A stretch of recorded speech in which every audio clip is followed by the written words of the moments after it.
பார்க்க போகிற ஒரு காரியம் வேற்றுமையில் ஒற்றுமை, யூனிட்டி இன் டைவர்சிட்டி. ரொம்ப கஷ்டமான ஒரு காரியம் என்னன்னா, நம்ம எல்லாரும் ஒன்னா சேர்ந்து வேலை பார்க்கறது தான். The unity is the biggest problem in the Christendom. Even in our home or in the church, what we find is one of the disaster is unity. என்ன நம்ம புரிஞ்சு கொள்றது இல்லைன்னா, ஆண்டவர் நம்ம கிட்ட வந்து he is not expecting uniformity. ஆண்டவர் நம்ம எல்லாரும் ஒரே மாதிரி பேசணும், இல்லை ஒரே மாதிரி சிந்திக்கணும்னு எதிர்பார்க்கல, ஆனா ஒன்னா சேர்ந்து வேலை பார்க்கணும்னு எதிர்பார்க்கிற. நம்ம ஒவ்வொருத்தருக்கும் ஒரு அழைப்பு, அந்த அழைப்புக்கு ஒரு தேவையான வரங்கள், அந்த அழைப்புக்குரிய கிருபை கொடுக்கப்பட்டிருக்கிறது. ஆனா என்ன மாதிரி நீங்க பிரசங்கம் பண்ண தேவையில்லை, உங்களை மாதிரி நான் பாட்டு பாட வேண்டிய அவசியம் இல்லை, உங்களை மாதிரி நான் உடுப்பு உடுத்த வேண்டிய அவசியம் இல்லை. ஏன்னா ஒவ்வொருத்தரும் வித்தியாசம். ஆனா நம்ம என்ன எதிர்பார்க்கிறோம்னா, நீங்க என்ன நினைக்கிறீங்களோ அதைத்தான் அடுத்தவங்களும் நினைக்கணும்னு நினைக்கிறீங்க. இப்ப நீங்க ஒரு கார் வச்சிருக்கிறீங்க, சரி நிசான் கார் வச்சிருக்கீங்க, ஏன்னா அந்த கார்ல தான் வந்ததுனால நிசான் காரு நல்லது. ஓகே, இப்ப நிசான்ல வந்து ரைட் மாடல் என்ன மாடலோ அந்த மாடல்ல ரைட் ஹேண்ட் சைடு ஹெட்லாம்ப் அசம்பிளியில பிரச்சனைன்னு சொன்னா, நீங்க போய் ஸ்பேர் பார்ட்ஸ் கடையில போய் நிசான் மாடல் பாத் ஃபைண்டர் அதுல ரைட் ஹேண்ட் சைடு ஹெட்லாம்ப்னு வாங்கிட்டு வந்தீங்கன்னா, எடுத்து கொண்டு வந்தீங்கன்னா வச்சீங்கன்னா கரெக்டா ஃபிட் ஆகும். ஆனா நமக்கு யாராவது ஹெட்லைட் ஃபிக்ஸ் ஆகுமா? ஏன் கையை பிடிங்கி உங்களுக்கு வச்சா எப்படி இருக்கும்? வராது, சரியா வராது. அப்ப என்னன்னா, நம்ம முதல்ல வந்து இந்த வேத வசனத்துக்குள்ள போறதுக்கு முன்பாக முதலாவது நம்ம என்ன தெரிஞ்சுக்கணும்னா, யூனிட்டிங்கிறது வேற, யூனிஃபார்மிட்டிங்கிறது வேற. முதல்ல அதை புரிஞ்சுக்கணும். ஒற்றுமை என்பது வேறு, ஒரே விதமாக ஒரே சிந்தனையில ஒரே காரியத்தை தான் எல்லாரும் நினைக்கணும்னு அவசியம் கிடையாது, நிச்சயமா கிடையாது. ஆனா நம்ம எல்லாரும் சேர்ந்து ஒற்றுமையாக ஒரு காரியம் செய்ய முடியும்.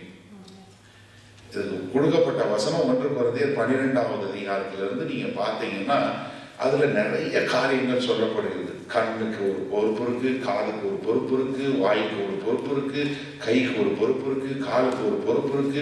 ஒன்னோட ஒண்ணு ஒப்பிட்டு பார்த்து நீ தேவையில்லை, நான் சொல்ல தேவையில்லை, நான் தேவையில்லை, நீ சொல்ல தேவையில்லை, நம்ம எல்லாருக்கும் ஒரு காரியம் இருக்கு, எல்லாம் சேர்ந்தாதான் சரீரம் கொடுமைன்னு சொல்லப்பட்டது. நான் அந்த அடிப்படையை சொல்லிட்டு பிறகு எப்படிங்கிறத சொல்லி கொடுத்துறேன், சரியா?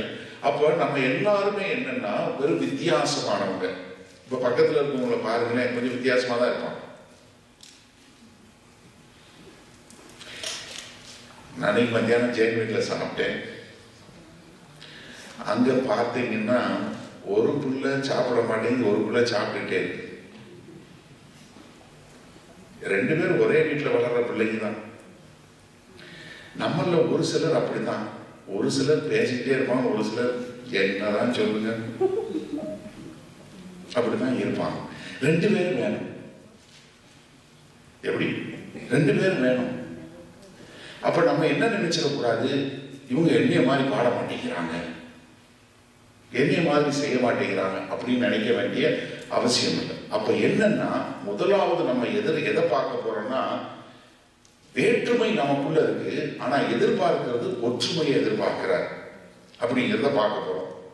2 பேதுரு எழுதின நிருபம் 3வது அதிகாரம் 14 அந்த 18வது வசனம் வரைக்கும் வாசிங்க. 2 பேதுரு 3வது அதிகாரம் 14 18 வரை. ஆகையால் பிரியமானவர்களே, கரையற்றவர்களும் பிழை இல்லாதவர்களுமாய் சமாதானத்தோடே, என்ன? கரையற்றவர்களும் பிழையற்றவர்களும் சமாதானத்தோடே அவருடைய சன்னதியில் காணப்படும்படி ஜாக்கிரதையா இருங்கள். எப்படி? கரை இல்லாதவர்கள், பிழை இல்லாதவர்கள் அவருடைய பரிசுத்த சன்னதியில் நிக்கிறதுக்கு ஒரு சமாதானத்தோடு இருக்கக்கூடியவங்களா நீங்க இருக்கணும் அப்படின்னு சொல்லிட்டு அடுத்து சொல்றாரு பாருங்க. மேலும் நம்முடைய கர்த்தரின் நீடிய பொறுமையை ரட்சிப்பென்று எண்ணுங்கள். நமக்கு பிரியமான சகோதரனாகிய பவுலும். யார் எழுதுறாரு? பேதுரு எழுதுறாரு. நமக்கு பிரியமான சகோதரனாகிய பவுலும் தனக்கு அருளப்பட்ட ஞானத்தினாலே இப்படியே உங்களுக்கு எழுதியிருக்கிறான். எல்லா நிருபங்களிலும் இவைகளை குறித்து பேசியிருக்கிறான். அவன் சொன்னவைகளில் சில காரியங்கள் அறிகிறதுக்கு அரிதா இருக்கிறது. எப்படி? பவுல் எழுதின சில காரியங்களை புரிஞ்சு கொள்வதற்கு கஷ்டமா இருக்கு. யார் எழுதுறா? பேதுரு. யார் இந்த பேதுரு?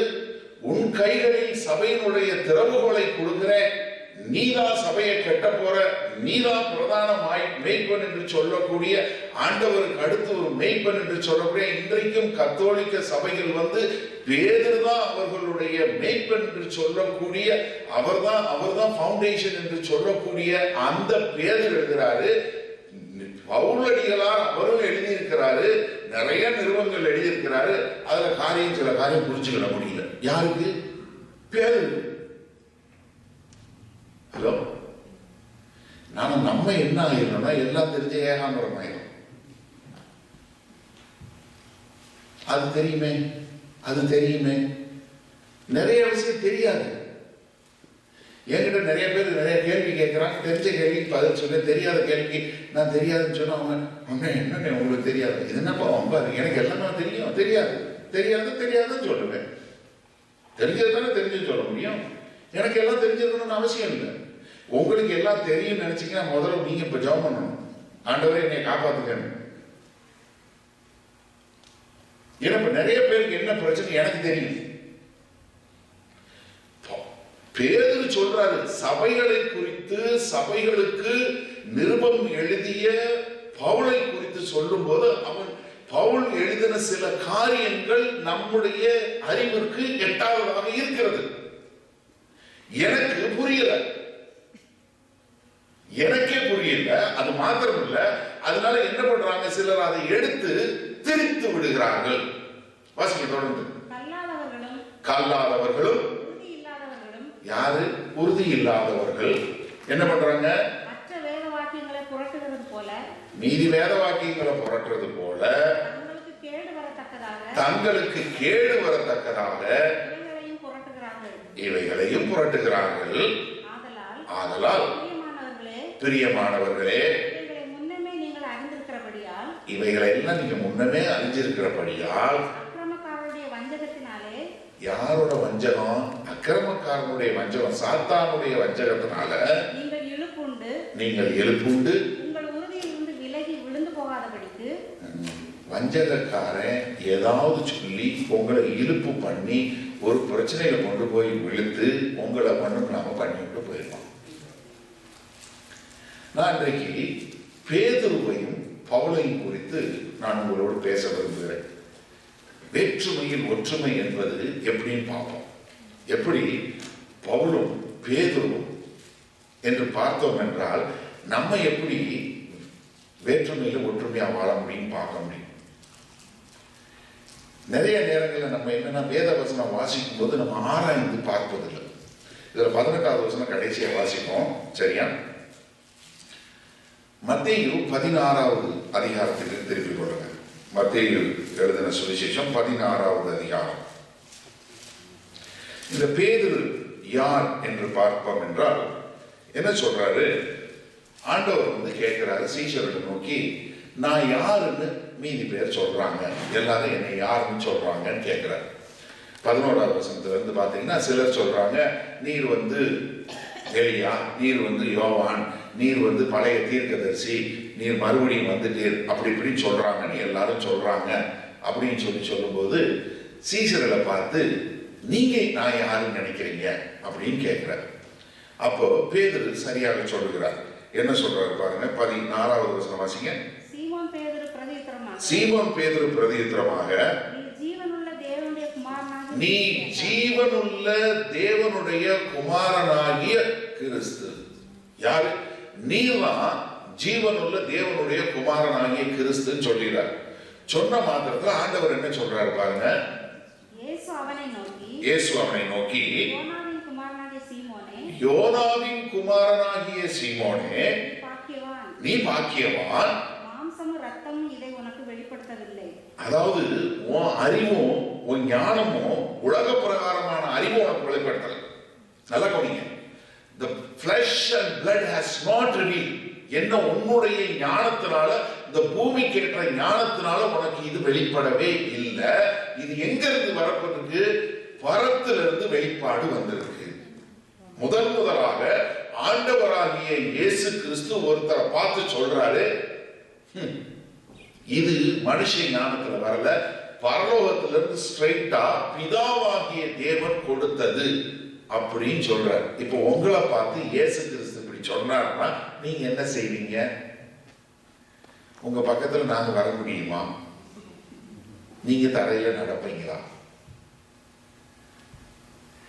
ஒரு ஆராதனை நடத்திட்டு போகும்போதே யாராவது வந்து அந்த மாதிரி இருந்துச்சுன்னு சொன்னா அடுத்த நிமிஷம் நீங்க என்ன சொல்றீங்க? நான் இன்னும் நல்லா பண்ணியிருப்பேன் பிரதர், இந்த பாஸ்டர் தான் 30 நிமிஷத்துல முடிக்க சொல்லிட்டாரு, நான் இன்னும் அப்படி செஞ்சிருப்பேன், ஜெபம் நல்லா பண்ணீங்க, ஆமா நான் இன்னும் நல்லா பண்ணியிருப்பேன், பிசாசெல்லாம் ஓட்டியிருப்பேன், பாஸ்டர் எனக்கு 2 நிமிஷம் தான் கொடுத்தாரு, இல்ல 3 நிமிஷம் தான் கொடுத்தாரு. ஏதாவது ஒரு காரியம் யோசிச்சு பாருங்களேன். நமக்கு யாராவது ஒருத்தவங்க நம்மளை பாராட்டினாலே நம்மளை பிடிக்க முடிய மாட்டேங்குது. வீட்டுல சாம்பார் நல்லா வச்சாலே பக்கத்துல இருக்கவங்க அவங்க அந்த மாதிரி சாம்பார் வைப்பாங்கன்னு அடுத்து இவங்களுக்கு ஒரே பெருமை தான், சாம்பார்னா நாங்க தான். எப்படி எல்லா விதத்திலையும் ஏதாவது ஒரு காரியம் வந்துச்சுன்னா அந்த பெருமை வந்துருது. இப்போ ஆண்டவர் சொல்றாரு, ரத்தமும் மாம்சமும் உனக்கு வெளிப்படுத்தல, பரலோகத்திலிருந்து உனக்கு வெளிப்பாடு உண்டாச்சு. இப்படிப்பட்ட ஒரு வெளிப்பாடு உள்ளார். இந்த பேதுரு என்ன பண்றாருன்னா, அடுத்து இவர்களுக்குள்ள இந்த சீஷர்களுக்குள்ள ஒரு காரியம் நடக்குது. லூக்கா 9வது அதிகாரத்துக்கு திருப்பி கொள்ளுங்க. ஏன்னா அந்த சீஷர்கள் எப்படின்னு உங்களுக்கு சொல்லி கொடுத்தாதான் அவங்களுக்கு புரியும். லூக்கா 9வது அதிகாரத்துல முதல்ல ஆண்டவர் சீஷர்களுக்கு அதிகாரத்தையும் வல்லமையும் கொடுத்து அனுப்புகிறார். நீங்க வீட்டில் போய் வாசிச்சுக்கோங்க, ஏன்னா நான் இந்த சப்ஜெக்ட் போறதுக்கு ரொம்ப நேரம், அதனால சொல்றேன். அவங்க போய் எல்லாரையும் குணப்படுத்தி எல்லாம் பண்ணிட்டு ஆண்டவர்கிட்ட பேச வர்றாங்க. பேச வரும்போது நிறைய திரளான கூட்டம் வந்துடுது. அப்ப ஆண்டவர் சொல்றாரு, வாங்க நம்ம போய் மலையில ஒரு ஓரமா உட்காந்து பேசுவாங்க. இப்போ இயேசு கிறிஸ்து சீஷர்களும் மலைக்கு போறாங்க. உடனே திரளான ஜனங்கள் மலைக்கு போறாங்கன்னு மலைக்கு வந்துடுறாங்க. இவங்க மலைக்கு மக்கள் எல்லாம் வந்த உடனே ஆண்டவர் மனதுருகி அவர்களுக்கு ஊழியம் பார்க்க ஆரம்பிக்கிறார். அவங்கள குணப்படுத்துற, அவங்களை போதிக்கிறது எல்லாம் செய்யறது. பார்த்தா சாயந்தரம் ஆயிருக்கு, சாப்பாட்டுக்கு வழி இல்லை. அப்ப ஆண்டவர் சொல்றார், நீங்க அவங்களுக்கு சாப்பாடு கொடுங்கன்னு சொல்றாரு. இப்ப எதுக்காக மலைக்கு மேல வந்தாங்க? வெளியே அதிசயமும் அற்புதமும் செஞ்சாங்க, சொல்றதுக்காக இயேசு கிறிஸ்து வந்தாங்க. இப்ப இயேசு கிறிஸ்து என்ன செய்யறாரு? இங்க இன்னொரு சந்தர்ப்பம் உங்களுக்கு, மறுபடியும் நீங்களே சாப்பாடு கொடுங்கன்னு சொல்லியிருக்கலாம் சொல்றாரு. இல்லை யார் சொல்லியிருக்கலாம்?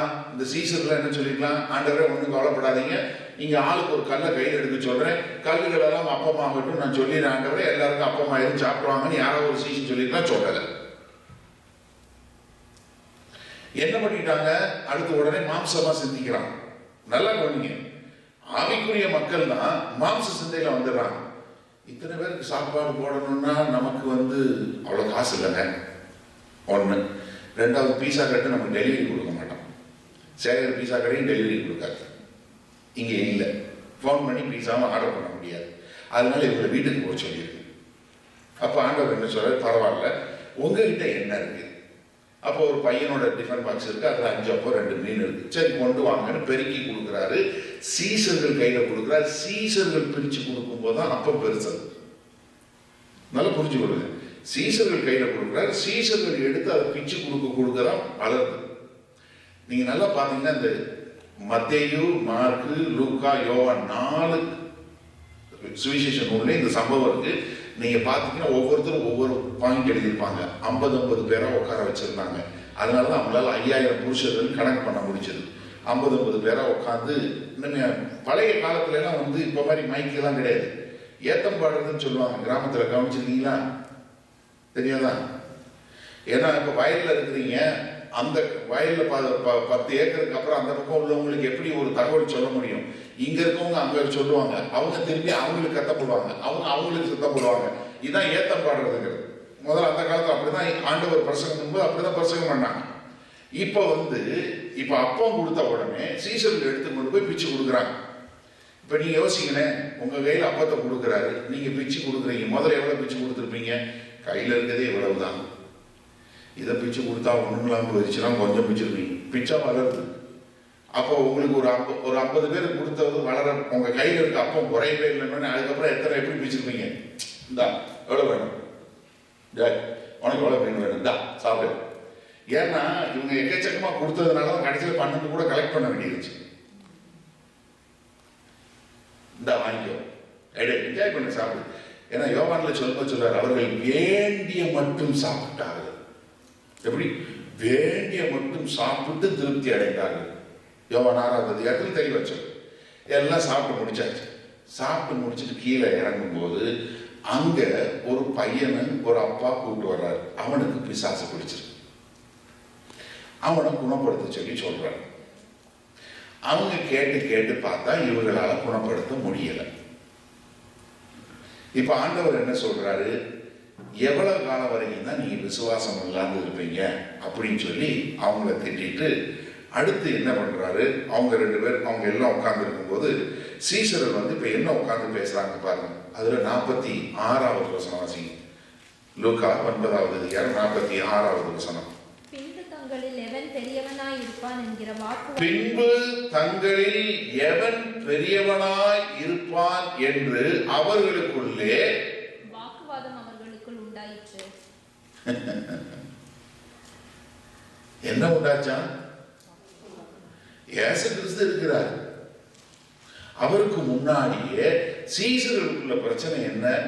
யாரு பெரியார்?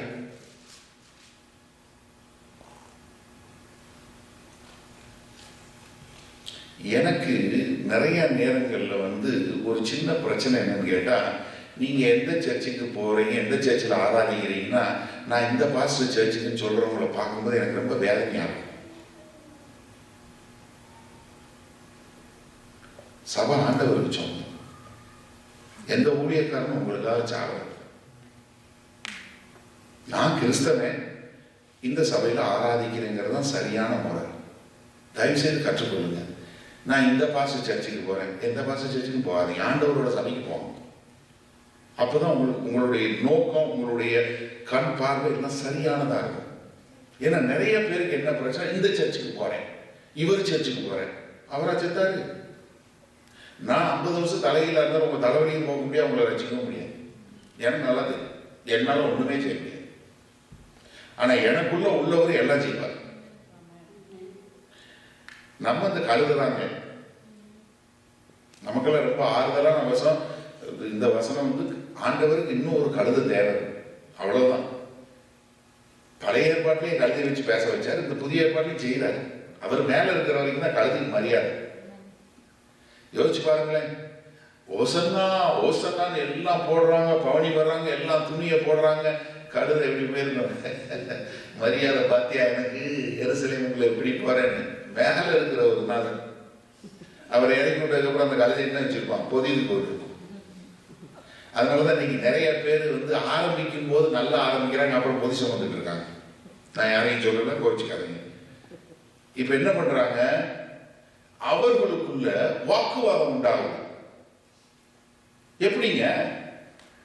எல்லாருக்கும் தான் வல்லமையை கொடுத்தாரு, எல்லாருக்கும் தான் அதிகாரம் கொடுத்தாரு, எல்லாரும் தான் போய் எல்லாம் பண்ணிட்டு வந்தாங்க. இப்ப எப்படி வாக்குவாதம் வந்திருக்கும்? நீங்க சிந்திச்சு பாருங்க. மேல வந்தது எதுக்கு வந்தாங்க? மலைக்கு என்னென்ன அதிசயம் நடந்தது, அற்புதம் நடந்ததுன்னு சொல்லதான் வந்தாங்க. இப்ப எப்படி வாக்குவாதம் வந்திருக்கும்? கற்பனை பண்ணி பாருங்க. நான் போன ஊர்ல அந்த மாதிரி வல்லமையான ஊழியம் நடந்துச்சு. நான் போனேன், ஒரு செத்தவன் இருந்தான், அப்படின்னு அவன் எந்திரிச்சு வந்துட்டான். ஓ அப்படியா, நீ ஒருத்தனை தான் எழுப்பின, உனக்கு தெரியாது. நான் வேங்கூவர் போயிருந்தேன், அங்கே ஒரு ஆஸ்பத்திரி போனேன், அந்த ஆஸ்பத்திரியில் செத்தவன் பூரா உயிரோட வந்துட்டான். அப்படியா, வெரி குட். ஆனால் உனக்கு ஒரு விஷயம் சொல்லணும். என்ன? நான் சரைக்கு போயிருந்தேன், அங்கே ஆஸ்பத்திரியில் செத்தவன் மட்டும் இல்லை, எல்லாமே காலி ஆயிடுச்சு, மொத்தமும் சுத்தமாயிட்டானுங்க. இப்படி அவங்களுக்குள்ள யாரு பெரிய ஆள்? இப்படித்தான் வாக்குவாதம். என்ன வாக்குவாதம்? ஏன்னா ஆண்டவர் வல்லமையும் அதிகாரத்தையும் கொடுக்குறாரு. அந்த வல்லமையும் அதிகாரம் என்ன பண்ணணும்? உங்களை தாழ்மையாக்கணும். இங்க என்ன பண்ணுது? சீசர்களே பெரிய ஆளாக்குது. தலைவனிங்க சீசர்களுக்குள்ள இயேசு கிறிஸ்துக்கு முன்னாடி சண்டை போடுறான். உடனே உங்களுக்கு வாட்ஸ்அப் வீடியோ கொஞ்சம் ஞாபகம் வருமே, அந்த பாஸ்டர் அடிச்ச மாதிரி, இவர் அடிச்ச மாதிரி, அங்கேயே போட்டவர் அடிச்ச மாதிரி. இப்போ சோசியல் மீடியா வந்தாலும் வந்துச்சு, எதுவும் ஒன்றும் யாரும் இன்னும் செய்ய முடியல. யாரு என்ன பண்ணாலும் உடனே ஒருத்தன் வீடியோ எடுத்து போட்டு விடுறான். அது பிளேன் கீழே விழுந்தாலும் ஒருத்தன் எடுத்துடுறான். யோசிச்சு பாருங்க. இப்போ இந்த எத்தியோப்பியன் ஏர்லைன்ஸ் கீழே விழுந்துச்சு, அதையும் வீடியோ எடுத்து போட்டான். கரெக்டாக ஒருத்தன் எடுத்துருக்கான். உட்காந்துட்டே இருப்பானுங்களோ, எப்படா பிளேன் கீழே விழுந்து. யோசிச்சு பாருங்க. அழகா எடுத்துருக்கான் ஒருத்தன். 15 செகண்ட் கிளீனா அந்த பிளேன் இதாகி கீழே விழுகிறத அழகா எடுத்துருக்கான். ஆச்சரியமான ஆச்சரியம். எங்க போனாலும் வீடியோ எடுத்துறாங்க. நான் லண்டன்ல இருக்கேன். எங்களுக்கு லண்டன்ல வந்து எங்களுக்கு பேரை பிக் பிரதர்ஸ் ஹவுஸ் தான் சொல்லுவாங்க லண்டனில்.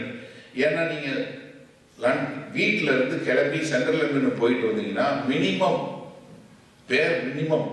உங்களை வந்து 500 இருந்து 1000 கேமரா உங்களை படம் பிடிச்சிருக்கும் மினிமம்.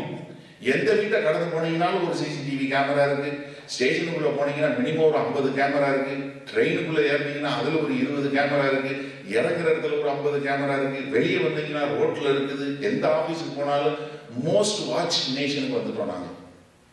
உட்காந்து அப்படியே பார்த்துக்கிட்டே இருக்காங்க. கண்ணுல பண்ணி விட்டு எவன்டா எங்க போறான், என்ன பேக்கை வச்சிருக்கான், எவனாவது பிளாட்ஃபார்ம்ல பேக்கை விட்டுட்டானா உடனே ஸ்டேஷனை க்ளோஸ் பண்ணு, ஃபார்ம்ஸ் அடுத்த செகண்ட் அதனால சொல்லிக்கிட்டே இருக்கான். Do not leave your baggages unattended. Do not leave your baggage unattended. இப்போ இங்க ஆண்டவருக்கு முன்னாடி உட்கார்ந்து என்ன பண்றாங்க? யார் பெரிய ஆள் வாக்குவாதம் பண்றாங்க. இப்ப ஆண்டவர் மறுபடியும் என்ன சொல்றாரு பாருங்க. அடுத்த வசனம் வாசிங்க. 47. இயேசு அவர்கள் இருதயத்தின் யோசனை அறிந்து, யார் யோசனை அறிந்து சிறு பிள்ளையை எடுத்து அதை தமது அருகே நிறுத்தி அவர்களை நோக்கி இந்த சிறு பிள்ளையை என் நாமத்து நிமித்தம் ஏற்றுக்கொள்கிறவன் என்னை ஏற்றுக்கொள்கிறான். என்னை ஏற்றுக்கொள்கிறவன் என்னை அனுப்பினவரை ஏற்றுக்கொள்கிறான். உங்கள் எல்லாருக்குள்ளும் எவன் சிறியவனாய் இருக்கிறானோ அவனே பெரியவனாய் இருப்பான். அப்ப என்ன? நீங்க இருக்கிறதுலே சின்ன ஆளா மாறணும்.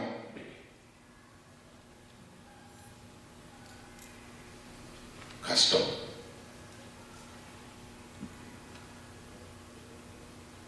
ரொம்ப கஷ்டம். நம்ம எல்லாம் யாராவது சம்படி ஏன்னா உலகத்துல என்ன சொல்லி கொடுக்குறாங்க? You have to market yourself brother. எக்ஸ்பீரியன்ஸா கொஞ்சம் போடுங்க. நீங்க you have to tell about yourself. உங்களை பத்தி எழுதுங்க. இவர் நல்லவர், இவர் பயங்கரமா பேசுவாரு, எல்லாத்தையும் விற்பாரு, எல்லாம் செய்வாரு, எல்லாம் ஏற்றி சொல்லுங்க. உங்களை பத்தி பெருமை. நீங்க உங்களை விற்கணும். நான் அதை செஞ்சிருவேன், இதை செஞ்சிருவேன். நம்ம டைரக்டரியில முடியாதுங்கிற வார்த்தையே கிடையாது.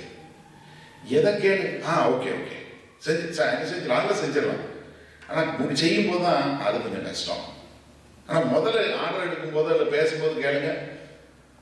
நாங்கள் மலேசியாவில் இருந்ததுனால எப்படின்னு சொல்லுவோம், கேன்லா. அது உங்களுக்கு புரியாது. வேற சொல்லுவோம், கேன்லான்னு தான் சொல்லுவாங்க. அது என்னமோ சொல்லுவாங்க. அதாவது முடியும். ஐ கேன் லா, அதுதான் கேன்லா அப்படின்னா நான் பண்ணிடுறோம். நம்ம எல்லாம் அப்படி ஓகே அதெல்லாம் செஞ்சிடலாம். ஒரு சின்ன சம்பவம் நடந்துச்சு. நம்ம எப்படின்னா ஒரு வேலையை விட்டுட்டு அடுத்த வேலையை செய்யறது பயங்கரமான ஆளு. நான் ஒரு மீட்டிங் போயிட்டு இருந்தேன். ஒரு மாச கடைசியில் ஒரு எல்சி காப்பி வந்துச்சு. அதை போய் ஃபைனான்ஸ்ல கொடுத்து அவங்க கொண்டு போய் டிஸ்கவுண்ட் பண்ணணும். வெளியே வந்துட்டு இருந்தேன். அப்போ ஒருத்தர் கூட வேலை பார்க்குற கொலீக் ஒருத்தர் வந்தாரு. அவர் கேட்டாரு எங்கன்னாரு. நான் சொன்னேன் அவசரமாக கொண்டு போய் இந்த இது கொடுக்கணும், எல்சி காப்பி வந்திருக்கு, அவங்க பேங்க்கு போயிட்டு இருக்காங்க ஃபைனான்ஸில், அவங்க போய் டிஸ்கவுண்ட் பண்ணாங்க. ஒன்றும் பிரச்சனை இல்லை, அங்கே தான் போகிறேன், அவரை தான் பார்க்க போகிறேன், நான் கொண்டு போய் கொடுத்துறேன்னு வாங்கிட்டார். நான் வந்து மீட்டிங் வந்துட்டேன். 1 மணி நேரம் கழிச்சு ஃபைனான்ஸார் கூப்பிட்றாரு, ஐயா நான் உங்கள்கிட்ட ஒரு எல்சி காப்பி கேட்டேன், நான் போகிறதுக்கு ரெடியாகி உட்காந்துட்டே இருக்கேன், இன்னும் வரலன்னு. நான் சொன்னேன், இல்லையே அப்போவே நான் இதுக்கு தான் நான் உங்கள்கிட்ட கொண்டு வந்து கொடுத்துருங்க. இல்லை நான் ஏற்கனவே ஒருத்தர் கொடுத்து விட்டேன்னு இவர் வந்தார். அவர் எங்கன்னா அவரை கூப்பிட்டேன். அவர் என்னன்னா, ஐயா அது என்ன போலையா, நான் வந்தேன்னா அப்படி டை ஹவுஸில் ஒரு சின்ன மெஷின் பிரச்சனை நானுங்க, அப்போ நான் வந்து இவர் மெயின்டெனன்ஸ் என்ஜினியர் வந்தார், நான் அவர் அங்கே தான் போகிறேன்னா நான் அவர்கிட்ட கொடுத்துட்டேன். சரி நான் அவருக்கு ஃபோன் பண்ணேன். அவருக்கு ஃபோன் பண்ண நான் போனேன். போகும்போது நம்ம இது வந்து நம்ம இவர் வந்திருந்தாரு, அந்த ஆஃபீஸில் இருந்து மேனேஜர் வந்திருந்தாரு. அப்போ அவர் சொன்னார் மெயின் ஆஃபீஸ் நான் தான் போகிறேன்னு அவர்கிட்ட வாங்கினேன். அவர் என்னன்னா என் டிரைவர் வந்தான், நான் வந்து டாய்லெட் போனேன், அதனால நீ கொண்டு போய் கொடுத்துறான் நம்மகிட்ட கொடுத்தேன். இப்போ டிரைவர் என்ன டிரைவர் இருக்கான், கடைசியில் பார்த்தா டாய்லெட்ல இருக்குது ஃபேக்ட்ஸ்.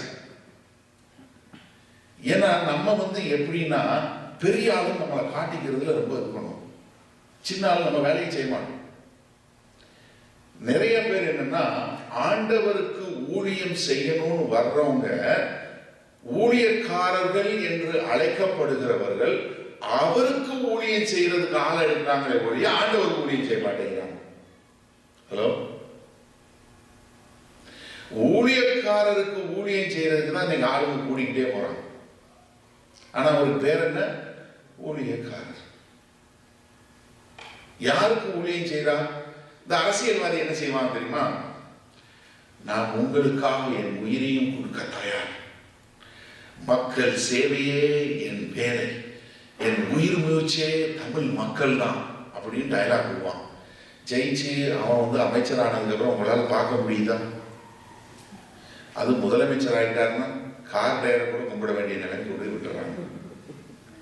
ஆனா அவர் என்ன சொல்லி எலெக்ஷனுக்கு வந்து ஓட்டு வாங்குறாரு? உங்களுக்கெல்லாம் சேவை செய்வேன், உங்களுக்காக உயிரையும் கொடுப்பேன், உடனே உங்க உயிர் எடுக்கிறதான் செய்வார். இப்போ ஊழியக்காரர்கள் ஆரம்பிக்கும் போது அப்படித்தான் ஆரம்பிக்கிறார். அப்புறம் வளர வளர என்ன பண்றாரு? ஒரு அசிஸ்டன்ட் பாஸ்டர் போறாரு, ஒரு அசோசியேட் பாஸ்டர் போறாரு, அப்புறம் ஒரு செக்ரட்டரி போறாரு, இது போறாரு. நீங்க வந்து இயேசு கிறிஸ்துட்ட பேசல, உங்க பாஸ்டர்கிட்ட பேச முடியும். கேட்டா ஊழியக்காரர், அவர் ரொம்ப தாழ்மையான ஊழியக்காரர். போனே பார்க்க முடியாது, அவர் போன்லேயே படிக்க முடியாது. எனக்கு போன் பண்ணி நான் போன் எடுத்தா உடனே சொல்றது, நிஜமாவே நீங்க தானா? அட என்னது கூப்பிட்டீங்கன்னு சொல்லுங்க. இல்ல நிஜமாவே நீங்க பாஸ்டர் ஏப்ரஹாம் தானா? இல்ல வேற யாராவது பேசுறீங்களா? உண்மையை சொல்லுங்க. உனக்கு என்னப்பா பிரச்சனை? இல்ல எங்க ஊர்ல யாருமே போன் எடுக்க மாட்டாங்க. நான் சொன்னேன், எனக்கு போன் அடிச்சா நான் எடுப்பேன்ப்பா, உனக்கு கவலையே படாத, இது என் நம்பர் தான், நான் தான். இல்ல நான் கோச்சுக்காதீங்கன்னு நான் ஒரு நிமிஷம் வீடியோ காலில் கூப்பிட்டு கேட்டுக்கணுமான்னு ஒருத்தர் கேட்கறேன். ஏன்னா எனக்கு இன்னும் நம்பிக்கை இல்லை. ஏன்னா இந்த ஊழியக்காரங்க பூரா ஏமாத்துறவங்க. அதனால ஒரு நிமிஷம் கோவிச்சுக்காம அண்ணே தயவு செஞ்சு ஒரு நிமிஷம் மட்டும் வீடியோல நீங்க காட்டிட்டு போவாங்க. நான் பரவாயில்லப்பா வீடியோலே பேசுனா பரவாயில்ல, கூப்பிட்டேன். ஏன்னா என்ன, ஊழியக்காரர்கள் தாழ்மையானவர்கள். ஆண்டவர் என்ன சொல்றார்? நீ சின்னவனா இருந்தாதான் உள்ள வர முடியும். சரியா? முதல்ல அப்பவும் கொடுக்கல, பிசாசு பிடிச்ச பையனை ஓட்ட முடியல. ஆனா அவங்களுக்குள்ள என்ன வருது? யார் பெரியாருன்னு சண்டை வருது. அதுக்கு அடுத்த வசனம் வாசிங்க, 49வது வசனம். அப்பொழுது யோவான் அவரை நோக்கி, ஐயரே, ஒருவன் உம்முடைய நாமத்தினாலே பிசாசுகளை துரத்துகிறான், அதை நாங்கள் கண்டு அவன் எங்களுடனே கூட உம்மை பின்பற்றாதவனானதால் அவனை தடுத்தான். பிசாசு பிடிச்சு அவன் அலக்கழிக்கிட்டு ஆண்டவரை எங்களால ஓட்ட முடியாது. ஆனா அவன் நம்ம சர்ச்ச இல்ல. ஹலோ, அவன் நம்ம சர்ச்சை சேர்ந்தவன் இல்ல, வேற சர்ச்சுக்காரன். அவன் உண்மையை பின்பற்றாதவன். அவன் பிசாசை ஓட்டினா, அதனால ஓட்டக்கூடாதுன்னு சொல்லிட்டான். மக்கள் என்னதான் சீரழிச்சு போனாலும் பரவாயில்ல, அவன் நம்ம சர்ச்சில் இல்லைன்னா அவன் எப்படி செய்ய முடியும்? நம்ம சர்ச்சுக்கு வந்தாதான் நம்ம செய்வோம். எங்க சர்ச்சில் நீங்க மெம்பர் ஆனீங்கன்னா தான் உங்களுக்கு இது பண்ணுவோம். எங்க சர்ச்சில் இதானீங்கன்னா தான் நாங்க கம்யூனியன் கொடுப்போம். எங்க சர்ச்சில் நீங்க நாங்க ஞானஸ்தானம் கொடுத்தாதான் உங்களுக்கு இதை பண்ணுவோம், இல்லைன்னா நாங்க செய்ய மாட்டோம். யோசிச்சு பாருங்க. சொல்றா யாரு? இயேசுவுக்கு அன்பான சீசன். ஹலோ, யோவான் இயேசுவுக்கு அன்பான சீசன் என்ன சொல்றாரு? இயேசுவே உம்ம நாமத்துல பிசாசை ஓட்டினா ஓட்டக்கூடாது, மக்கள் என்ன ஆனாலும் பரவாயில்ல, நீ எங்க கூட இருந்தாதான் செய்யலாம், அதெல்லாம் செய்யக்கூடாதுன்னு சொல்லிட்டோம். அதுக்கு ஆண்டவர் என்ன சொல்றாரு பாருங்க. அதற்கு இயேசு தடுக்க வேண்டாம், நமக்கு விரோதியாய் இராதவன் நமது பட்சத்தில் இருக்கிறான் என்றார். சரி, இப்ப என்னாச்சு? முதல்ல அப்ப முழுக்கல, ரெண்டாவது பிசாச ஓட்டல, மூணாவது யாரு பெரியாலும் சண்டை போடுறான், நாலாவது வேற ஒருத்தர் பிசாச ஓட்டினா நீ ஓட்டக்கூடாதுன்னு வந்துட்டான். இப்ப கடைசி இன்னொரு காரியம் நடக்குது பாருங்க. அதே அதிகாரத்தில் 51வது வசனம் வாசிங்க. பின்பு அவர் எடுத்துக்கொள்ளப்படும் நாட்கள் சமீபித்த போது அவர் எருசலேமுக்கு போக தமது முகத்தை திருப்பி தமக்கு முன்னாக தூதர்களை அனுப்பினார். அவர்கள் போய் அவருக்கு இடத்தை ஆயத்தம் பண்ணும்படி சமாரியருடைய ஒரு கிராமத்திலே பிரவேசித்தார்கள். அவர் எருசலேமுக்கு போக நோக்கமாய் இருந்தபடியினால் அவ்வூரார் அவரை ஏற்றுக்கொள்ளவில்லை. இயேசு கிறிஸ்து சமாரியா வழியா வர போறாரு, எல்லாம் ஏற்பாடு பண்ணுங்க, கொஞ்சம் பேரை அனுப்பிச்சிட்டாரு. அங்க போய் சொல்லிட்டாங்க, அவங்க அதெல்லாம் வேண்டாம் அப்படின்னு சொல்லி ஏற்றுக்கொள்ளல. உடனே என்ன சொல்றான் பாருங்க. அவருடைய சீஷனாகிய யாக்கோபும், யாரு? யாக்கோபும் யோவானும், இயேசுவுக்கு அன்பான சீஷனாகிய யோவானும் அதை கண்டபோது ஆண்டவரே எலியா செய்தது போல, என்ன எலியா செய்தது போல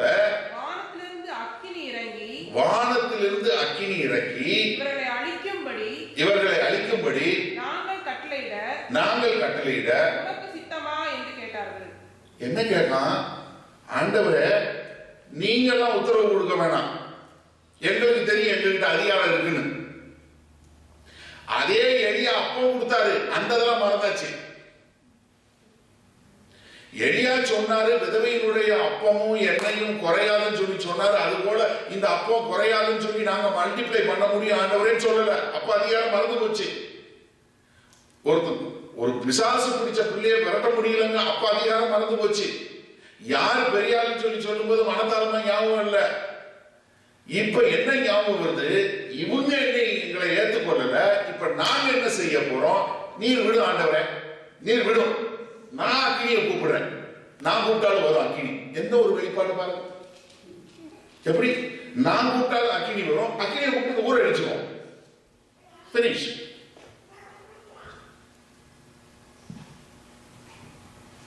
இயேசுவுக்கு அன்பான சீசன், அன்பை குறித்து அதிகமாக எழுதிய சீசன்.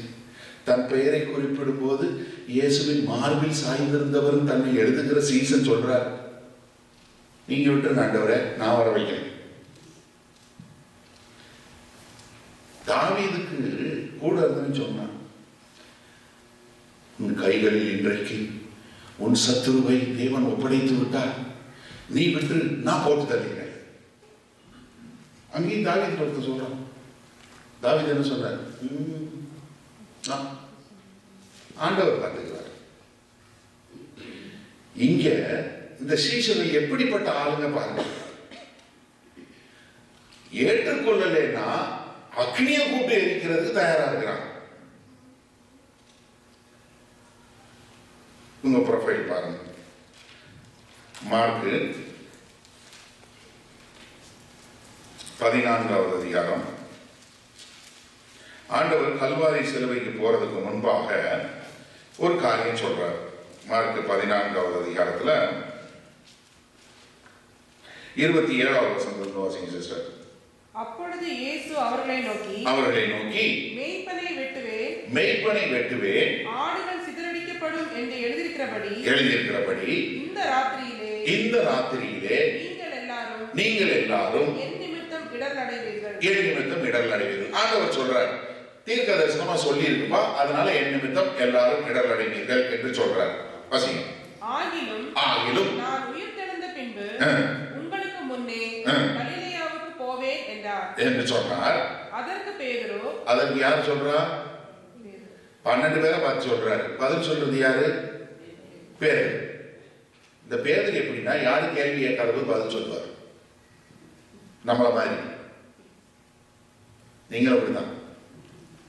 யாருமே கேள்வி கேட்கலன்னா நீங்க பதில் சொல்றீங்கல்ல, அதே மாதிரி அதற்கு பேரு உமது உமது நிமித்தம் எல்லாரும் இடரல் அடைந்தாலும் நான் இடரல் அடையேன் என்றார். ஆண்டவரே இங்க பாருங்க, நல்லா கவனிங்க. இந்த இருக்கானுங்க பாருங்க, இந்த யோவான் இருக்கான் பாருங்க, யாக்கோபு இருக்கான் பாருங்க, இந்த பசங்க எல்லாம் பாருங்க, ஒன்னும் ஒண்ணுங்கெல்லாம் ஓடிக்கிறாங்க. நான் நோ சான்ஸ். நான் யார் தெரியுங்கள, உமக்கா சாக கூட வருவாங்க.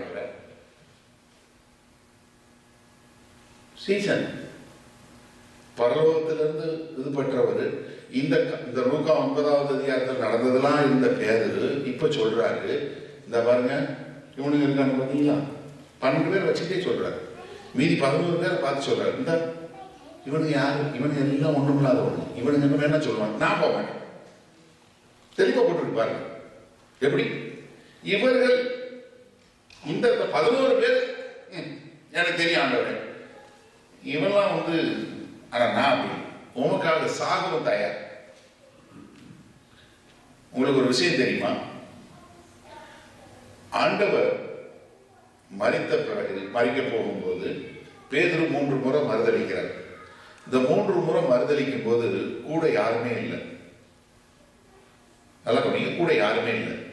ஆனா 4 சுவிசேஷ நூல்லையும் இது எழுதப்பட்டிருக்கு. எப்படி? பேதுரு தான் போய் சொல்லியிருக்காரு. ஒரு வேலைக்காரி முன்னாடி என்னால சொல்ல முடியாம போயிடுச்சு.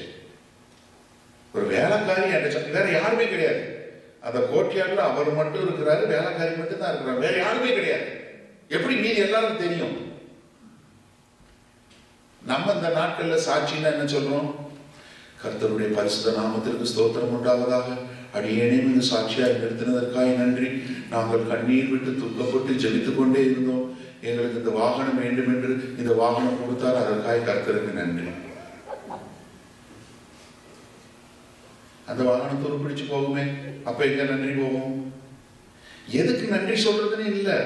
நம்ம அதுல என்னன்னா, யாராவது ஒரு ஃபெயிலியர் ஆயிட்டு நம்ம ஃபெயிலியரை சொல்றதே கிடையாது. நம்ம என்னைக்கு எம்ப்ரேஸ் பண்ணிருக்கோம் யோசிச்சு பாருங்க. அதனாலதான் நிறைய பேர் வந்து என்னன்னா, என்ன கிடைக்கும்னு சர்ச்சுக்கு வர்றாங்களே ஒழிய, நான் வந்து ஆண்டவருக்குள்ள வளர்ந்து நான் ஆண்டவரை போல மாறுவேன்னு வர்றதில்லை. பேரு போய் எல்லாத்தையும் சொல்லியாச்சு. இப்படி எல்லாரும் முன்னாடியும் சொன்ன பேரு மறுதளிச்சு தூரம் போய் இருக்கும்போது, ஆண்டவர் மரித்து உயிர் திறந்த பிறகு பேதுருவை தேடி வந்து யோவான் 21வது அதிகாரத்துல 3 முறை நீ நேசிக்கிற கேட்டு அவரை எடுத்து கட்டிடுறாரு. இப்ப என்ன சொல்றாரு? பரத்திலிருந்து பரிசுத்த ஆவி வர்ற வரைக்கும் நீங்க எங்கேயும் போகாதுன்னு சொல்றாரு. நீங்க நல்லா கவனிங்க. லூக்கா 5வது அதிகாரத்துல படகுல வந்து வலை பிடிச்சு வந்து மீன் பிடிக்காம நிற்கும் போது ஆண்டவர் கூப்பிடுறாரு, கூட வர்றாரு. அதற்கு பின்பாக இந்த எல்லா பரத்திலிருந்து வெளிப்படுத்துதல் வருது. அதற்கு பின்பாக மீதி பேர் கூட சண்டை நடக்குது. கடைசியில் அதுக்கப்புறம் இவங்கெல்லாம் என்னை விட்டுட்டு போயிடுவானுங்க, நான் விட்டுட்டு போக மாட்டேன்னு சொல்றாரு. கடைசியில் அவர் விட்டுட்டு போயிடுறாரு.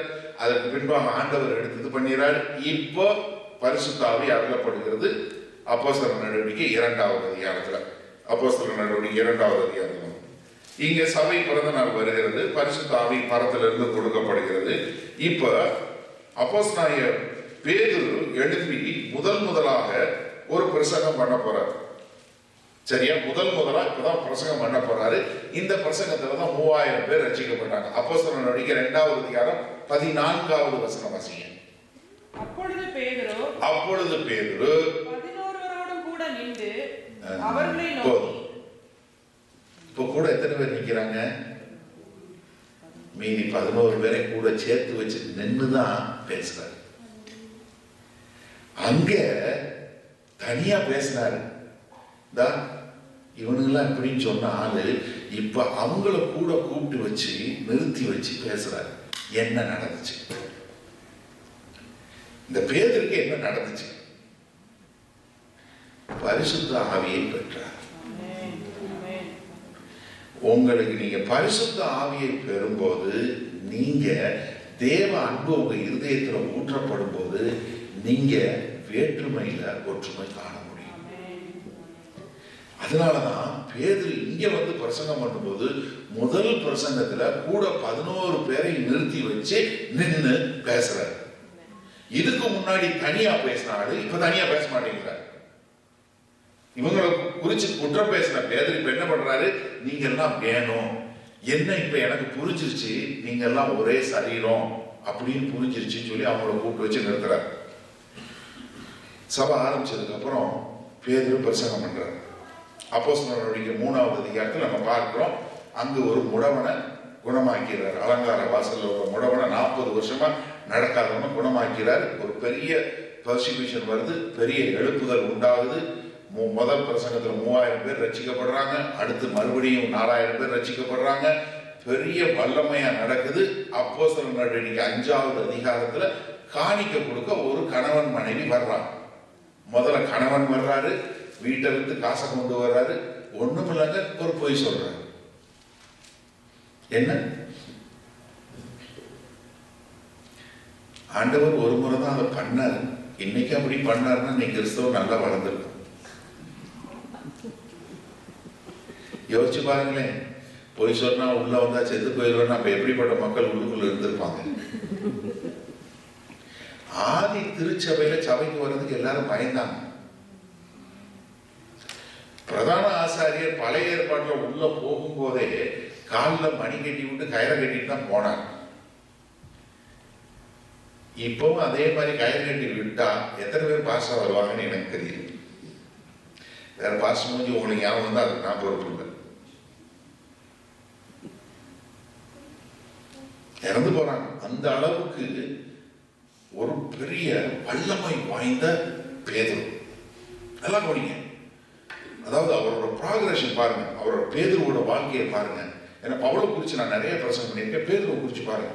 இப்படி இருந்த பேதுரு இப்ப எல்லாரும் கூட நின்று இது பண்றாரு. இங்க அவருடைய தலைமையில சபை நடக்குது. என்ன நடக்குது? அது மாத்திரமல்ல, இங்க போய் சொன்னாலே செத்து போற அளவுக்கு ஒரு வல்லமையான காரியம். அப்போஸ்தலர் 8வது அதிகாரத்தில் நம்ம பார்க்கிறோம், அங்கு சமாரியாவுக்கு போய் சுவிசேஷம் போகுது. 7வது அதிகாரத்துல ஸ்தேவானை கொண்டு போடுறாங்க, அதற்கப்புறம் சிதறடிக்கப்படுறாங்க. அதுல இருந்து பிலிப்பு மற்றும் வேறு சிலர் எல்லா தேசங்களுக்கு போறாங்க. அப்போஸ்தலர் 8வது அதிகாரத்துல சமாரியால போய் சுவிசேஷம் பிரசங்கிக்கப்படுகிறது.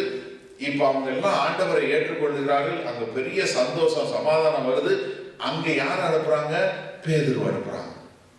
பேதுருவும் யாக்கோவும் வந்து அவங்களுக்கு தலைகள்ல கை வச்சு ஜெபிச்ச உடனே அவங்க எல்லாரும் பரிசுத்த ஆவியை பெற்றுக் கொள்கிறாங்க. பயங்கரமான எழுப்புதல்.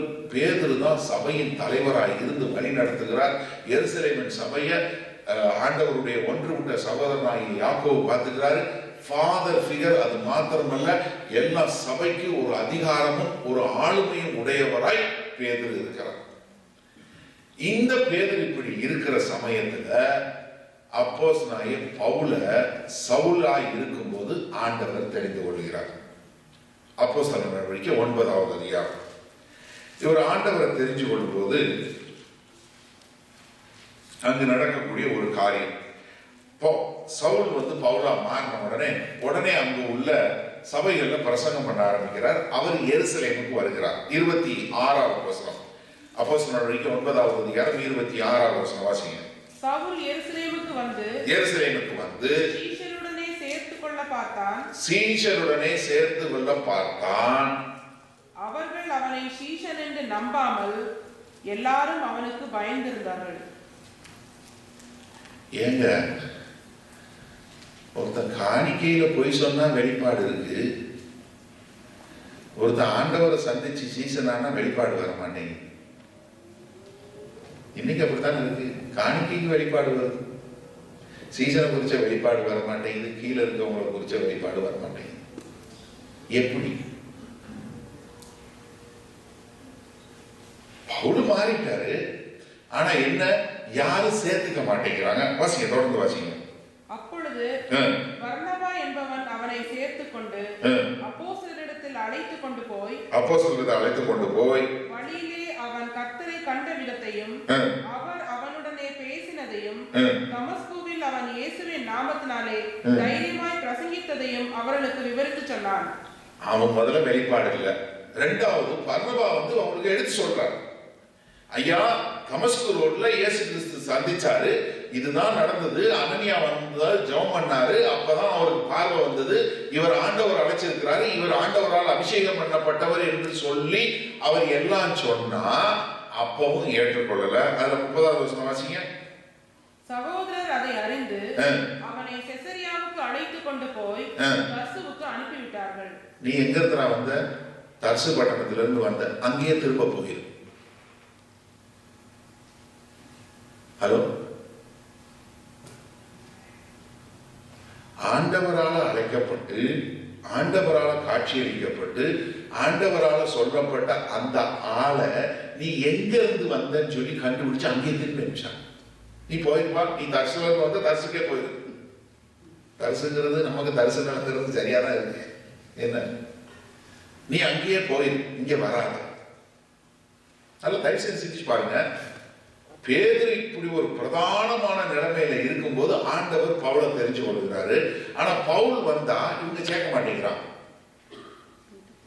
பவுல் சொல்றாரு, கலாத்தியர் 1வது அதிகாரம் 18வது வசனம் மட்டும் வாசிக்கலாம். கலாத்தியர் எழுதின நிருபம் 1வது அதிகாரம் 18வது வசனத்துல பவுல் சொல்றாரு பாருங்க. 3 வருஷம் சென்ற பின்பு பேதுருவை கண்டுகொள்ளும்படி நான் எருசலேமுக்கு போய் அவனிடத்தில் 15 நாள் தங்கி இருந்தேன். இப்ப போய் என்ன செய்யறாரு? பேதுரு கூட 15 நாள் தங்கி இருக்கிறார். யாரு? பவுல் போய் தங்கி இருக்கிறார். அவ்வளவுதான். அது போக யாக்கோபு மட்டும் மீட் பண்ணி இருக்கிறார். வேற யாரையும் அவரு சந்திக்கல. இப்ப என்ன நடக்குதுன்னா, கலாத்திய சபைக்கு அந்தியோகியா பட்டணத்துல ஒரு சபை இருக்கு. கலாத்திய ரீஜன். கலாத்தியாங்கிறது ஒரு பட்டணம் இல்ல, கலாத்தியாங்கிறது ஒரு தேசம். அந்த பகுதியில் உள்ள ஒரு தேசம். உங்களுக்கு தெரியலன்னா அதை புரிஞ்சுக்கோங்க. அதுல உள்ள சபைகளுக்கு ஒரு கடிதம் எழுதுறாரு அப்போஸ்தலனாகிய பவுல். அந்த கடிதத்திலிருந்து அங்க வாசிச்சோம். இங்க என்ன நடக்குது? அங்க பவுலும் பர்னபாவும் இருந்து பிரசங்கம் பண்ணிட்டு இருக்காங்க. அங்க மக்கள் இருக்கிறாங்க.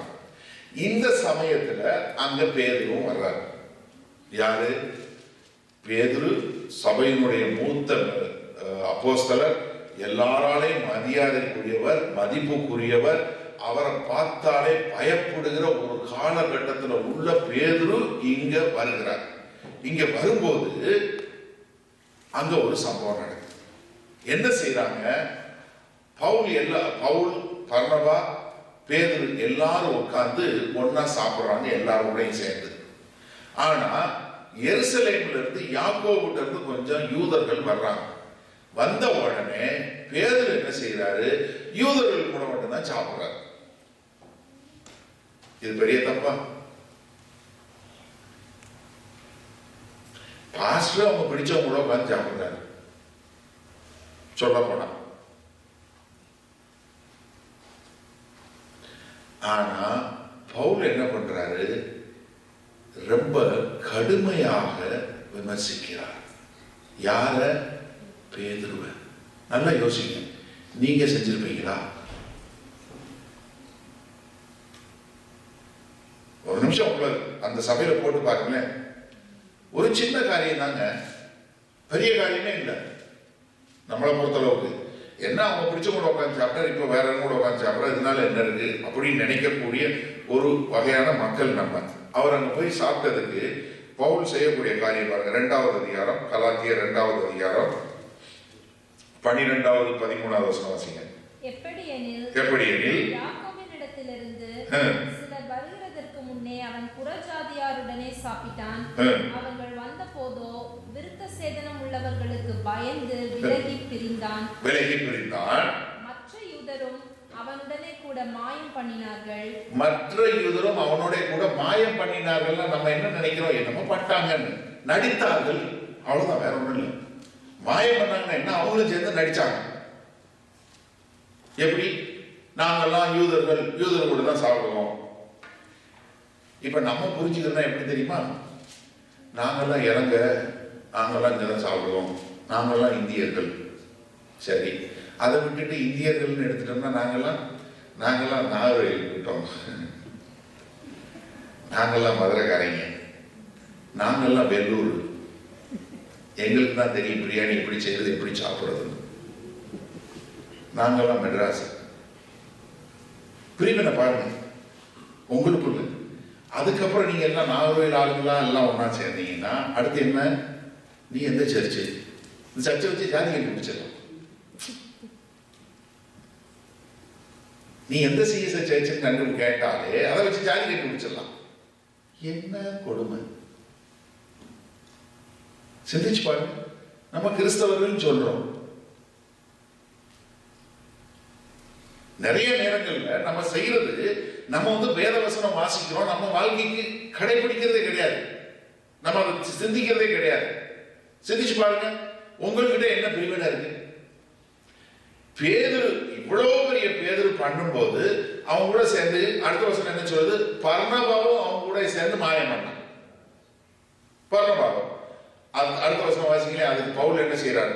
இப்படி அவர்கள் சுவிசேஷத்தின் சத்தியத்திற்கு ஏற்றபடி சரியாய் நடவாததை நான் கண்டபோது எல்லாருக்கும் முன்பாக நான் பேதுருவை நோக்கி சொன்னது என்னவென்றால், எது தனியாக கூப்பிட்டு சொல்லவில்லை. ஹலோ ஹலோ, சிந்திச்சு பாருங்க ஒரு நிமிஷம். இந்த சீன் மட்டும் நீங்க சிந்திச்சு பார்த்துட்டீங்கன்னா உங்களுக்கு தெரிஞ்சு யாரு பேதுருவை கூப்பிட்டு எல்லாருக்கும் முன்பாக பேதுருவை கடித்து கொள்ளுகிற காரியம். In front of everybody.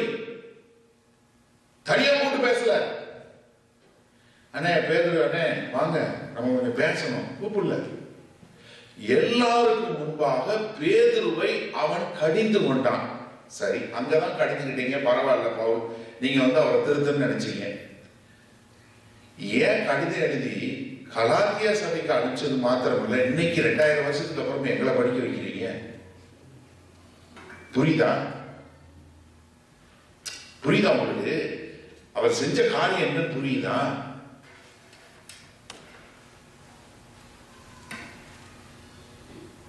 நீங்க கலாத்திய நிருபத்துல பாத்தீங்கன்னா, நாம் பிரசங்கிக்கிற சுவிசேஷத்தை தவிர்த்து வேற பிரசங்கம் அவன் பண்றவனுக்கு ஐயோன்னு சொல்லிட்டு தான் இதெல்லாம் எழுதுறாரு.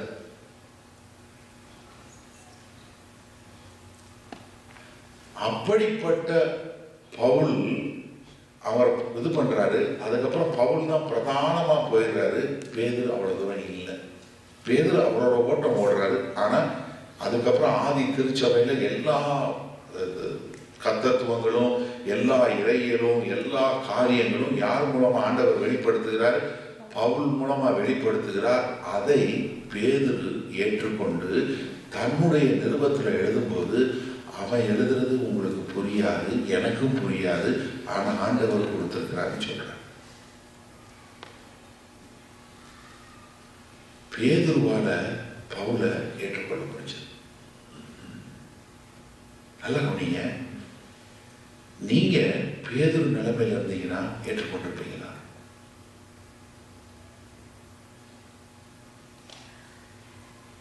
சிந்திச்சு பாருங்க. எனக்கு அருமையானவர்களே, நம்ம கிறிஸ்தவங்க வசனம் தெரியுதுன்னா நம்ம மனத்தாழ்மையில கூடினவங்களா இருக்கணும். நம்மளை தாழ்த்தக்கூடியதாக இருக்கணும். நான் ஒன்றும் இல்லை, ஆண்டவர் யாரை கொண்டு எதையும் செய்வார்னு சொல்லி நம்ம மற்றவர்களை உற்சாகப்படுத்தக்கூடியவங்க, மற்றவர்களை பண்ணும்போது தான் நமக்குள்ள ஒற்றுமை வரும். நான் தான் அப்படின்னு நீங்க நினைச்சீங்கன்னா அன்னைக்கே ஐயோ,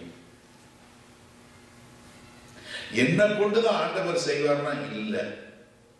எஸ்தருக்கு சொல்லும்போது சொல்றார் இல்லையே, நீ God has brought you such a time as this. If you keep quiet, நீ இப்பொழுது வாயை மூடிக்கொண்டிருந்தால் ரட்சிப்பு யூதர்களுக்கு வேறு வழியாய் வரும். எனக்கு அருமையானவர்களே, நம்மளுடைய காரியத்தை செய்யாம அடுத்தவங்களை செய்ய விடாம இருந்தா ஆண்டவர் இன்னொருவர் மூலமாய் வேறு வழியாய் நிச்சயமா அவர் செய்வார். ஆனா நீங்க உங்களுடைய ஆசீர்வாதத்தை இழந்து போயிருவீங்க. நம்மளால மற்றவர்களுடைய ஒரு வேற்றுமையை நம்ம ஏற்றுக்கொண்டு நாம் ஒரு ஒற்றுமையா வாழ முடியலன்னா யோசிச்சு பாருங்க, எவ்வளவு பிரிவினைகள், எவ்வளவு வேதனையான விஷயங்கள் கிறிஸ்தவத்தில் நடக்குது. நான் சமீபத்தில் ஒரு செய்தியில கேட்டேன், நீங்க யூடியூப்ல பாக்குறவங்களா இருந்தா தெரியும். நம்ம பைபிள்ல 31,180 வசனம் இருக்கு. அப்ராக்சிமேட்டா 32,000 வச்சுக்கோங்க. சரியா? 31,183 82 இதுக்கு பதிலாக 32,000 வச்சுக்கோங்க, ரவுண்ட் ஃபிகர். எத்தனை டினாமினேஷன் இருக்கு தெரியுமா கிறிஸ்தவத்துல?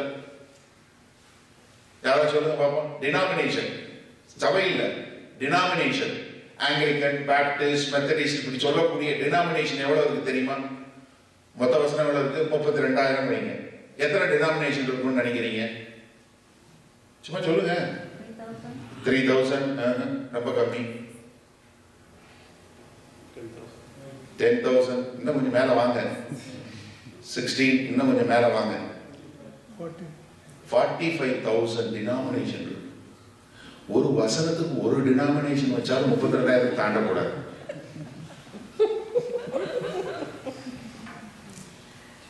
Can you believe we have a Bible which has got only 31,200 verses, but we have got over 45,000 denominations, not churches?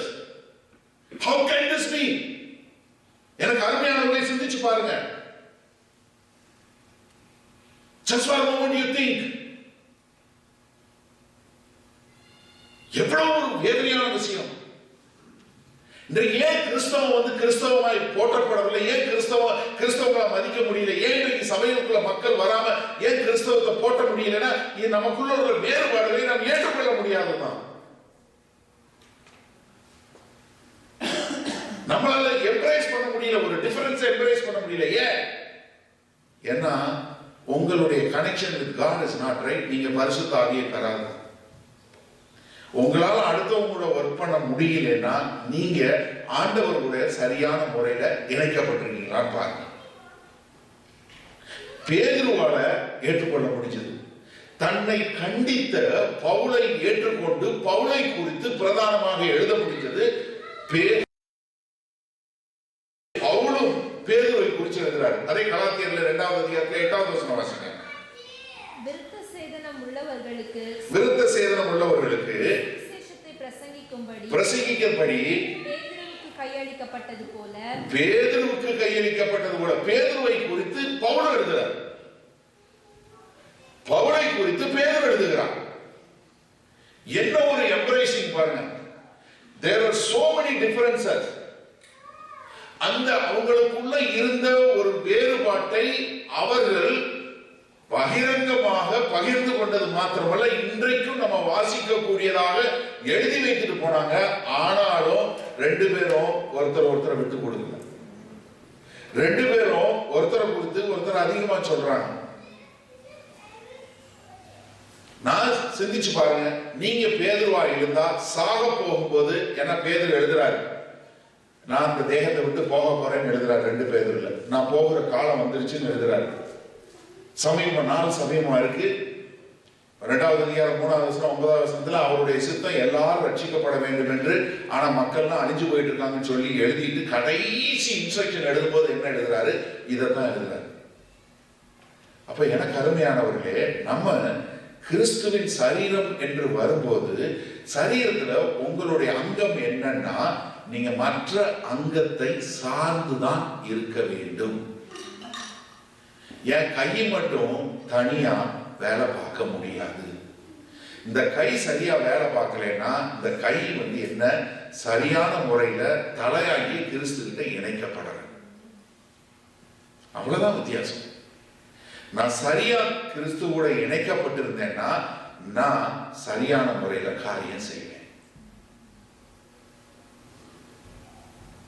இவ்வளவு சொல்லிட்டு பேதுரு கடைசியா என்ன எழுதுறாரு? 2 பேதுரு 3:18 வாசிங்க. நம்முடைய கர்த்தரும் இரட்சகருமாகிய இயேசு கிறிஸ்துவின் கிருபையிலும் அவரை அறிகிற அறிவிலும் வளருங்கள். என்ன சொல்றாரு? அவரை அறிகிற அறிவில் வளருங்கள். யார? ஆண்டவரை அறிகிற அறிவில.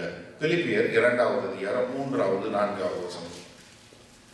பிலிப்பியருக்கு எழுதின நிருபம் 2வது அதிகாரம் 3-4. ஒன்றையும் வாதினாலாவது வீண் பெருமையினாலாவது செய்யாமல். நீங்க யோசிங்க, நீங்க செய்யறது உங்களை நல்லவன் காட்டுறதுக்காக இல்ல உங்க பெருமைக்கு செய்றீங்களா? எப்படி செய்யக்கூடாதுன்னு சொல்றாரு. வாது ஆர்குமெண்ட் கிடையாது, பெருமைக்காக கிடையாது, வீண் பெருமையில கிடையாது. எப்படி செய்யணும்? மனத்தாழ்மையினாலே ஒருவரை ஒருவர் தங்களிலும் மேன்மையானவர்களாக எண்ண கடவீர்கள். உங்க வீட்டுல உங்களை விட அடுத்தவங்கள மேன்மையா எண்ண முடியுதா உங்களால? நீங்க வெளியே வர்றதை விட்டுருங்க. முதல்ல உங்க வீட்டுக்குள்ள ஆரம்பிங்க.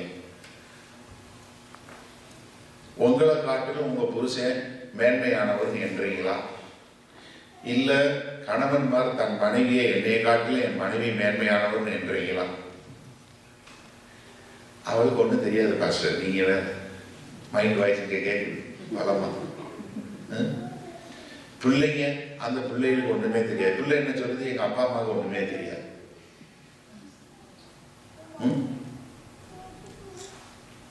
சிந்திச்சு பாருங்க.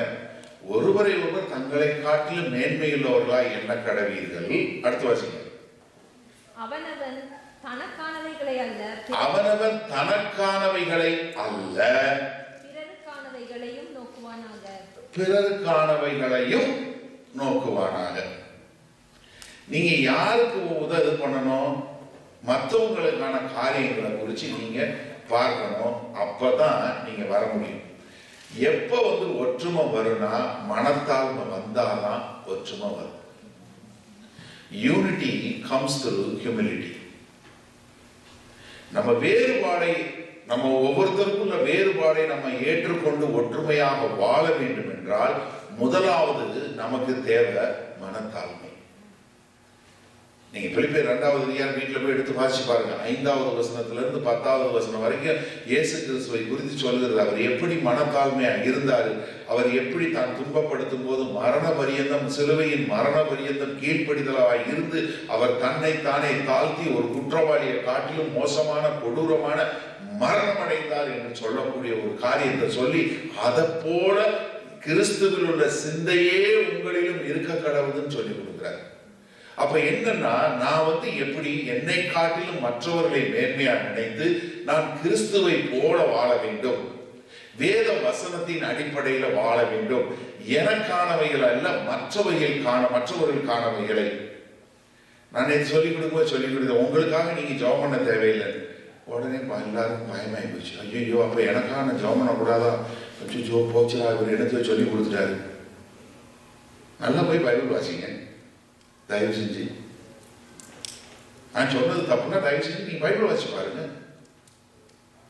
நீங்க பாருங்க, என்னைக்காவது ஆண்டவர் ஜெபம் பண்ணாரா? பவுல் ஜெபம் பண்ணாரா? பவுல் என்ன சொன்னார்? எனக்கு ஜெபம் பண்ணு சொன்னார். ஹலோ, என்கிட்ட லைன்ல நின்று ஜெபம் பண்ணு சொல்லவே இல்லை. 24 மணி நேரம் ஜெப குழியும் அவர் தொடங்கல. நீங்கள் எங்கள் சமீது கிடைத்தீர்கள் என்றால் ஜெப வீரர்கள் காத்துக்கொண்டு இருக்கிறார்கள். 24 மணி நேரமும் அவர்கள் உங்களுக்காக கண்ணீர் விட்டு செவிப்பார்கள். கண்ணீருக்கு ஸ்பெல்லிங் தெரியுமா? ஏசியில் உட்காந்து 10,000 ரூபாய் சம்பளம் வாங்கிட்டு 20,000 ரூபாய் சம்பளம் வாங்கிட்டு நீ போன் எடுத்ததும் அவ்வளோ பிரைஸ் சொல்லலாம், உங்களுக்காக நாங்கள் ஜெபிக்கிறோம், எங்க பேங்க் டீட்டெயில் இதுன்னு சொல்றவனுக்கு கண்ணீரை தெரியுமா? யோசிச்சு பாருங்க. எங்கேயாவது வசனம் இருக்கா 24 மணி நேரம் ஜெபத்துக்கு ஒரு கோபுரம் கட்டு, இல்லை ஆலயத்தை கட்டு, இல்லை நம்பரை போட்டு ஜெபம் பண்ண சொல்லுன்னு சொல்லி எங்கேயாவது ஏதாவது வசனம் இருக்கா? சொல்லி பாருங்க. நீங்க பாருங்க, தயவு செய்து சிந்திங்க. உங்களுடைய ஜெப தேவைகளுக்கு எங்களுக்கு ஜெபம் போன் பண்ணுங்க. எங்க இருக்கு வசனம் சொல்லுங்க. அதனால நாங்க சொல்லி கொடுக்குறோம். உனக்கு ஜெபம் வேணுமா, நீ முழங்கால் போடுன்னு சொல்லி கொடுக்குறோம். நிறைய பேருக்கு அது இடிக்குது. ஏன்? அப்ப நாங்கெல்லாம் பாச தொழில் எப்படி பார்க்கறது? ஹலோ, யாருக்கு நம்ம ஊழியம் பார்க்கிறோம்? ஆண்டவருக்கும் உங்களுக்கும் உள்ள இணைப்பை சரி பண்ணதான் எங்க வேலை. எங்ககிட்ட வாங்குறது சொல்றது எங்க வேலையே கிடையாது. ஆண்டவருக்கு போன் காட்டி கொடுக்கறது எங்க வேலை. நான் ஒரு வசனம் காட்டி கொடுக்குறேன். யோவான் 1வது அதிகாரத்துக்கு டைம் ஆயிடுச்சு. யோவான் 1வது அதிகாரம் 35, 36 வசனம்.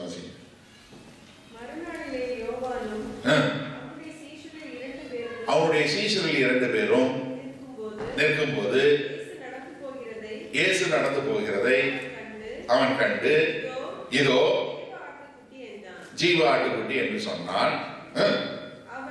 அவன் அப்படி சொன்னதை அவ்விரண்டு சீஷர்களும் கேட்டு யாருக்கு பின்னாடி போனாங்க? 35 வருஷம் அவங்க 2 பேரும் யாரோட சீஷர்கள்? யார் பின்னாடி போயிட்டாங்க? அப்ப நம்ம வேலை என்ன? அவர் தான் இயேசுக்கு சீசன் ஆகும் சொல்லி கொடுக்கறதா வேலையை பண்ணி எனக்கு சீசன் ஆகும் கிடையாது.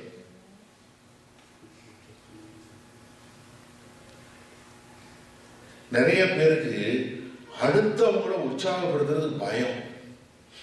அடுத்தவங்களை பிரசங்கம் பண்ண விட்டா போயிடுச்சுன்னா அவன் முன்னாடி போயிட்டானா, அவங்க பாட்டு பாடணும், அவங்க முன்னாடி போட்டும் பிரச்சனை கம்மி தானே. நான் அப்படித்தான் பார்க்கிறேன். நம்ம என்னோட ஊழியத்தை யார் அப்ரூவ் பண்ணணும்? அவர் தான் பண்ணணும். அவருக்கு உண்மையை உத்தமா இருக்கிறன்னா அவர் தான் பார்க்கணும். நீங்க எனக்கு மார்க் போட்டாங்கன்னா போராட்டி என்ன, நான் எனக்கு சொன்ன வேலையை சரியா செஞ்சேன்னு பார்க்கணும். அப்ப என்னன்னா, நான் மனத்தாழ்மையில வரணும். மனத்தாழ்மையில வந்தாதான் நான் வேற்றுமையை புரிந்து கொள்ள முடியும். அந்த வேற்றுமையை புரிந்து கொண்டாதான் நான் ஒற்றுமையா இருக்க முடியும். அதை நீங்க யாரு கூடயாவது சேர்ந்து வேலை பார்க்க முடியலன்னா 2 காரியம் பாருங்க.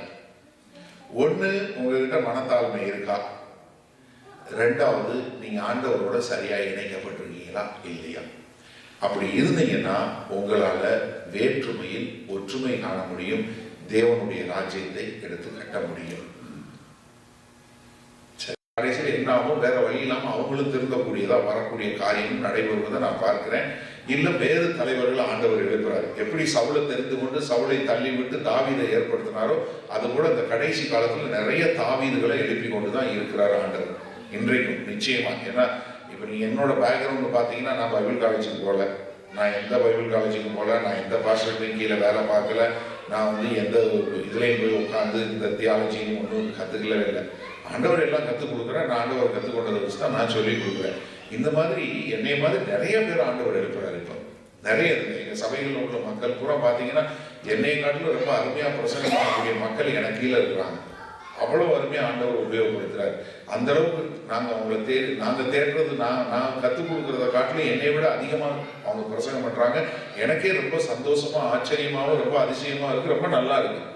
ஏன்னா இப்போ எங்கள் சபைகளெல்லாம் பார்த்தீங்கன்னா எங்கள் ஹோம் குரூப் லீடர் அந்த மாதிரி பேசுவாங்க. ரொம்ப உண்மையிலே ரொம்ப பெருமையாக இருக்கு. நான் நீ காலையில் தான் சொல்லிட்டு இருந்தேன். நான் நிறைய சபைகளுக்கு போவேன், எங்கள் சபைகளுக்கே போவேன். நான் எல்லா சபையிலையும் பேச மாட்டேன். நான் ஒரு 2 சபைகள் மட்டும் தான் பேசுவேன். மொத்தமே ஒரு சண்டேல 2 சர்வீஸ் தான் பேசுவேன். அதுக்கப்புறம் பேச மாட்டேன். ஆனால் மீதி சபைகளுக்கு போய் உட்காந்து நான் கேட்டுட்டு தான் வருவேன். கேட்கும்போது அவ்வளோ எனக்கே அவ்வளோ ஒரு சில சமயங்களில் தற்பெருமை வர்ற மாதிரி அவ்வளோ பெருமையாக இருந்துச்சு. என்னமா பேசுகிறான் இந்த பையன், உண்மையிலே ஆண்டவர் உன்னை கொண்டு பெருசாக பண்ண போறாரா தம்பின்னு சொல்கிற மாதிரி தான் இருக்கு. ஸோ அந்த மாதிரி ஆண்டவர் ஆளுங்களை எழுப்பி கொண்டு இருக்கிறார். அதை இங்கேயும் சொல்றார். யார் நான் ஆண்டவருக்கென்று ஏதாவது ஒரு காரியம் செய்யணும், நான் இப்படி வாழ விரும்புகிறேன், நான் ஒரு திறந்த புஸ்தகமா வாழ விரும்புகிறேன்னு சொல்லி ஆண்டவருக்காய் நிற்கும் போது நிச்சயமா அவங்க மூலமா ஆண்டவர் எழுப்புதலை கொண்டு வருவாரு. இந்த பட்டணத்தில் ஒரு மாறுதலை கொண்டு வருவாருங்கிறது ஒரு மாறுபாடான கருத்து என்கிட்ட இல்லை. பட் அது கொஞ்சம் காலம் ஆகலாம். கொஞ்சம் இந்த போய் கொண்டு இருக்கிற பிரச்சனைகள் இதெல்லாம் கொஞ்சம் மாறி அது சரியான இடத்துக்கு ஆண்டவர் கொண்டு சேர்ப்பார்.